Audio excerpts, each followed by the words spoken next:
కౌశిక్, నాకు వాట్సాప్ లో ఈ నంబర్ నుండి మెసేజ్ వచ్చింది. ఏమొచ్చిందేంటి? నా కార్ మీద ఏదో చలాన్ పడిందంట.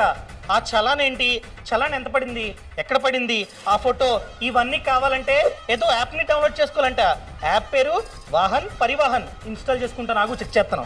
ఆగకు, ఇది ప్రెసెంట్ మార్కెట్ లో ట్రెండింగ్ లో ఉన్న అతి పెద్ద స్కామ్. స్లోగా నీ ఫోన్ అన్నది హ్యాక్ అవుతుంది. సో హ్యాకరు నీ ఫోన్ ని కంట్రోల్ చేసి నీ బ్యాంక్ అకౌంట్ లో ఎంతైతే డబ్బు ఉందో దాన్నంతా కాజేస్తాడు. ప్రెసెంట్ ఇలాంటి కేసులు ఎన్నెన్నో నమోదవుతున్నాయి. జాగ్రత్త. పక్కన పడే. అవునా? అయ్యో. అర్థమైందా అండి? నార్మల్ ఫోన్ నంబర్స్ నుంచి మీకు కనుక ఈ విధంగా ఏపీకేస్ వస్తే అస్సలు ఇన్స్టాల్ చేయకండి. చెప్పాలంటే ఎవరు పంపినా కూడా ఏపీకేస్ ని అస్సలు ఇన్స్టాల్ చేయకండి. ఈ సమాచారాన్ని ప్రతి ఒక్కరికి షేర్ చేయండి. మీరు ఒక్క సినిమాపై ఖర్చు చేసే 399 రూపాయలతో మన ఫ్రీడమ్ యాప్ లో మాస్టర్ ఫైనాన్స్, బిజినెస్ మరియు ఫార్మింగ్ కోర్సులు నేర్చుకోవచ్చు. ఇది మీకు 6 భాషల్లో అందుబాటులో ఉంటుంది. మీకు నచ్చకపోతే సబ్స్క్రిప్షన్ ఎప్పుడైనా రద్దు చేసుకోవచ్చు. ఇప్పుడే సబ్స్క్రిప్షన్ తీసుకోండి.